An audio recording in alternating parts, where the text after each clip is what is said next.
Hello বন্ধুরা, চলো আজকে আমি আমার রান্নাঘরে আবার একটা রেসিপি নিয়ে চলে এসেছি।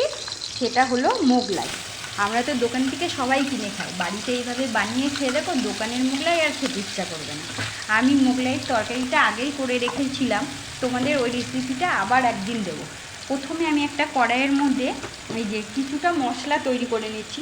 আমরা চাইলে বিস্কুটের গুঁড়ো, পেঁয়াজ কুচি আর কাঁচা লঙ্কা, ডিম দিয়ে মোগলাই তৈরি করতে পারি, কিন্তু এইভাবে মশলাটা দিয়ে করলে না এত সুন্দর টেস্ট হয় খেতে। তোমরা একবার করে খেয়ে দেখো। আমি একটা পেঁয়াজ, 2 কোয়া রসুন, একটু আদা, 2টো কাঁচা লঙ্কা দিয়ে মশলাটা তৈরি করছি। এই যে আমার মশলাটা তৈরি হয়ে গেছে, তেলটাও বেশি লাগেনি।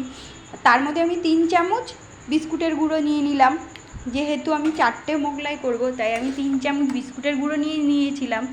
আর আমি তার মধ্যে যে কুচি করে কেটে রাখা যে পেঁয়াজটা রেখেছিলাম সেইটা দিয়ে দিলাম, কুচানো লঙ্কাটা দিয়ে দিলাম, আর যেই বাদামটা রেখেছিলাম বাদামটাও দিয়ে দিলাম।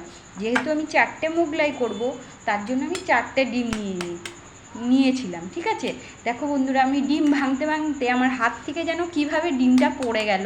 এরকম ছোটোখাটো তো আমাদের রান্নাঘরে হতেই থাকে। ঠিক আছে, তোমরা কিন্তু কিছু মনে করো না। দেখো হট করে ডিমটা যেন পড়ে গেল। তাই যাই হোক, আমি এর মধ্যে আবার একটু গোলমরিচের গুঁড়ো আর একটু লবণ দিয়েছিলাম। দিয়ে এই দেখো আমি নেড়ে সুন্দরভাবে একটা মিশ্রণ তৈরি করে নিচ্ছি। তোমরা একসাথে এইভাবে মিশ্রণটা তৈরি করে নিলে কি হবে, তোমরা তারপরে সুন্দরভাবে চামচ করে দিয়ে সুন্দরভাবে মোগলাইটা তৈরি করতে হবে। নাহলে একটা একটা করে করো, আবার একটা একটা করে মিশাও, একটা একটা করে করো, অনেকটা টাইম লাগবে। একবারে সব করে নিলে এইভাবে দেখো কি সুন্দর মিশ্রণটা তৈরি হয়েছে। আমি এই যে দেখো মোগলাই করবো দেখে আমি একটা বড় দেখে রুটি বেলে নিয়েছি। ঠিক আছে, এবার রুটিটা বেলার পরে দেখো আমি রুটিটা খুব মোটাও না খুব পাতলাও না রুটি বেলেছিলাম। তার মধ্যে ওই যেই মিশ্রণটা ছিল ওই মিশ্রণটা আমি এইভাবে দিয়ে নিলাম মাঝখানটায়, আর সাইড দিয়ে এইভাবে জল দিয়ে আমি এটাকে ভাঁজ করে দিলাম। তারপরে আবার আর এক সাইড দিয়ে এরকম জল দিয়ে এই দেখো মুখটাকে বন্ধ করে দিলাম, যাতে মিশ্রণগুলো না বেরায় এমনভাবে মুখটাকে বন্ধ করবে।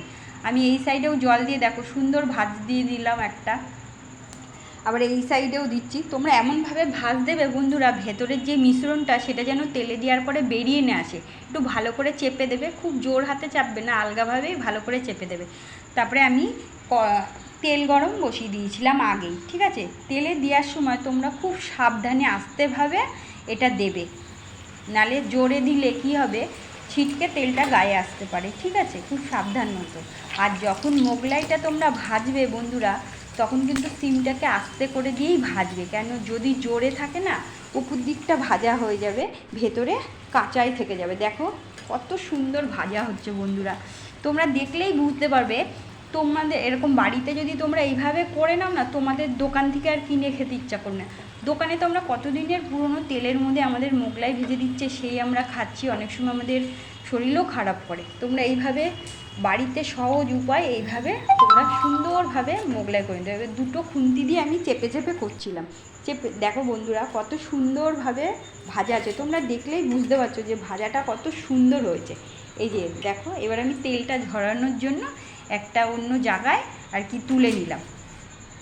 নেওয়ার পরে আমি এক এক করে 4টেই ভেজে নিয়েছিলাম। দেখো বন্ধুরা, তোমরা দেখেই বুঝতে পারবে কত সুন্দরভাবে আমি ভেজে নিয়েছিলাম। এই যে কেটে দেখো আমি তরকারির সাথে তৈরি করে দিয়েছি আজকে আমার মোগলাই।